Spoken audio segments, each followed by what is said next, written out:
When my son Leo came out as being transgender in 2016, one of the things we struggled with the most was going from using female pronouns to using male pronouns. And this was especially true for my husband, who didn't talk about Leo to other people as often as I did, and who didn't practice using Leo's new pronouns ever, I don't think.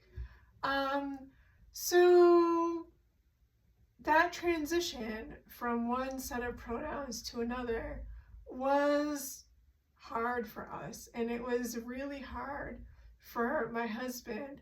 And so he would catch himself using the wrong pronouns, and he would get really frustrated with himself, and he would ask, nobody in particular, like, why is this so hard? How come I can't get this right? And he was really just having a hard time with it.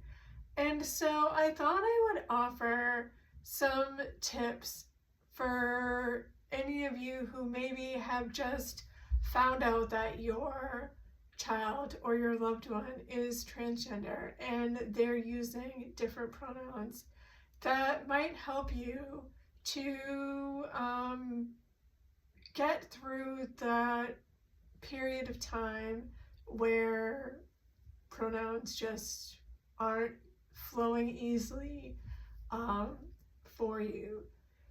The first one is to practice, which I mentioned already. One of the things that I would do in order to practice using Leo's new pronouns was I would talk to other people about Leo, or I would write emails to nobody in particular and never send them, or I would type just a narrative to myself, or like I would pretend that I was writing a letter to somebody and I was telling them what was going on in our lives or with Leo, or I would describe Leo to somebody else, or anything I could think of that would have me using those pronouns that were so unfamiliar, and then I would just erase it, or I would delete it, or I would practice talking about Leo when I was by myself, like in the shower or in the car. It was like a conversation that I was having with nobody, but it was a practice for if I was going to be having a conversation with somebody. Like, what would I say? How would I be changing those pronouns so that it was a constant reinforcement to my brain that this is what we say now. This is the pronouns that we use now. Changing that muscle memory of my brain that for so many years used a different set of pronouns to learn that these are the new ones that we use. Another thing that I did was I substituted using Leo's name for using pronouns. And why this is helpful is because when Leo first changed his name, what I did was I substituted using pronouns for Leo's name to practice getting used to using the new name. So, which can kind of be obnoxious, but if you're having trouble with using names, this trick really works too. So instead of using a pronoun anywhere when you're talking about your child, you just put in a name. So I would say to when somebody asked how Leo was, I would say, Leo's doing really good.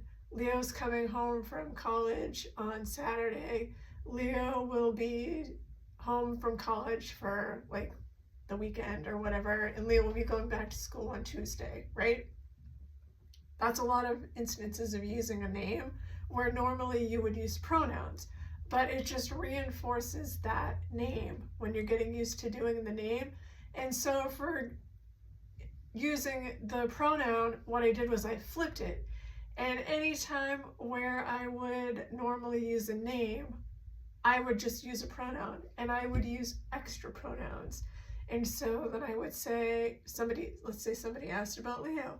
I would say, he's doing really well. He's coming home from college on Monday and he's staying until Tuesday, and then he'll be going back to school on, I already said that, but like on Tuesday, and we're really looking forward to having him here with us because we really miss him.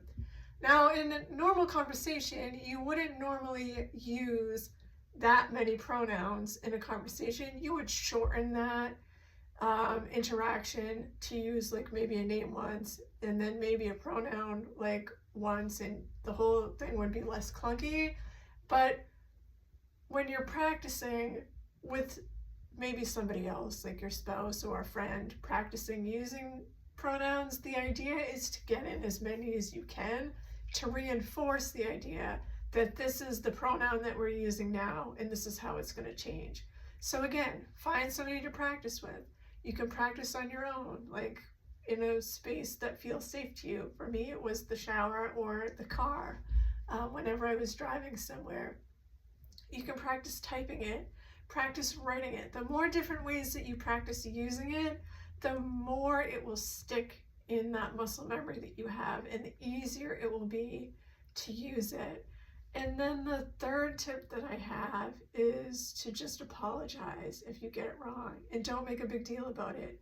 Don't go into a whole big thing about how sorry you are and you didn't mean to and this, that, and everything else. Just say, oh, I'm sorry, I mean, and correct the pronoun, and then be done with it.